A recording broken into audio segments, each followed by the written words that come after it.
इस वक्त की एक बड़ी अपडेट आपको दे दें, एनडीए में सीटों का बंटवारा हो चुका है। बीजेपी 101 सीटों पर चुनाव लड़ेगी, जेडीयू भी 101 सीटों पर चुनाव लड़ेगी। इसका मतलब ये कि दोनों राजनीतिक दलों ने जो अपने छोटे सहयोगी दल हैं उनके लिए सीटें ज़्यादा छोड़ी हैं, क्योंकि इससे पहले ये आंकड़ा 102 और 103 सीटों का बताया जा रहा था। हमारे वरिष्ठ सहयोगी विकास चंद्रा हमारे साथ जुड़ चुके हैं। विकास जी, एक तो ये बड़े भाई और छोटे भाई का जो मैसेज देने की कोशिश थी वो यहाँ पर खत्म होता नजर आ रहा है, दोनों बराबर सीटों पर, और कुछ और सीटें छोड़ी हैं अपने छोटे सहयोगियों के लिए।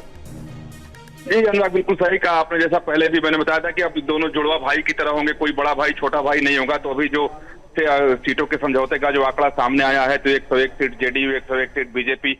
हालांकि चिराग पासवान यहाँ बार्गेनिंग करने में कामयाब नजर आ रहे हैं, क्योंकि पहले जो जानकारी आ रही थी कि 24 से 26 सीट ही उनको मिल सकता है, लेकिन उस दबाव बनाने में कामयाब रहे। 29 सीट उन्हें दी गई है। बाकी उपेंद्र कुशवाहा और जीतन राम मांझी की बात की जाए तो दोनों लोगों को 6-6 सीटें दी गई हैं। इसमें कुछ सीटें ऐसी हैं जो आपस में बदला गया है, यानी स्वैप किया गया है, क्योंकि जातीय समीकरण को देखते हुए यह फॉर्मूला अपनाया गया है। तो जो कहा जा रहा था कि मामला उलझा हुआ है, जीतन राम मांझी नाराज होकर पटना गए या उपेंद्र कुशवाहा नाराज है, तो इसकी कोई बात नहीं। अब सीटों का समझौता बिल्कुल सामने आ गया है। बीजेपी केंद्रीय चुनाव समिति की बैठक भी थोड़ी देर में शुरू होने वाली है। तो उम्मीद की जा रही है कि जो पहले चरण का जो नॉमिनेशन शुरू हुआ है, तो उसके प्रत्याशियों का नाम भी अब बीजेपी की तरफ से जारी कर दिया जाएगा, क्योंकि इसीलिए। और विकास जी, क्या ये माना जाए कि आज की इस बैठक के बाद कम से कम जो पहली लिस्ट है वो आ जाएगी बीजेपी की तरफ से?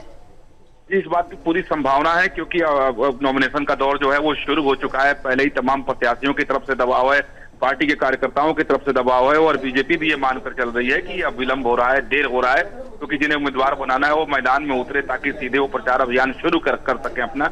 तो आज ये और क्या इस लिस्ट में दिल्ली के कुछ बड़े नेता भी हो सकते हैं? मतलब क्या कुछ सांसद, पूर्व मंत्री भी चुनाव लड़ते हुए नजर आएंगे बीजेपी की ओर से? इस बात की पूरी संभावना थी कि मध्य प्रदेश और छत्तीसगढ़ के तर्ज पर बीजेपी टिकटों का बंटवारा करेगी, यानी कुछ मंत्रियों को और अपने सांसदों को मैदान में उतार सकती है। लेकिन अभी हालांकि थोड़ी देर में लिस्ट सामने आ जाएगा, लेकिन कई सारे ऐसे हैं कि जो पूर्व सांसद हैं उनको टिकट इसमें जरूर मिल सकता है, क्योंकि कई ऐसे वरिष्ठ नेताओं का कहना है कि केंद्र में जो अभी ताकत है वो इसी स्थिति में अब रिस्क लेने लायक नहीं है कि सांसदों को और मंत्रियों को मैदान में उतार कर उन्हें विधायक बनाया जाए। ठीक बात। तो मंत्रियों और सांसदों की तो बात नहीं है, लेकिन पूर्व सांसदों को प्रत्याशी बनाया जाए। ठीक है, तो थोड़ा इंतजार और उम्मीद की जाती है कि आज भारतीय जनता पार्टी की पहली लिस्ट सार्वजनिक हो सकती है। जहां भक्ति है हर शब्द में, कथाओं में छुपे हैं दिव्य रहस्य, और ज्योतिष देता है जीवन को दिशा। धर्म से जुड़ी हर बातों को जानने के लिए हमारे चैनल स्तुति को सब्सक्राइब करें।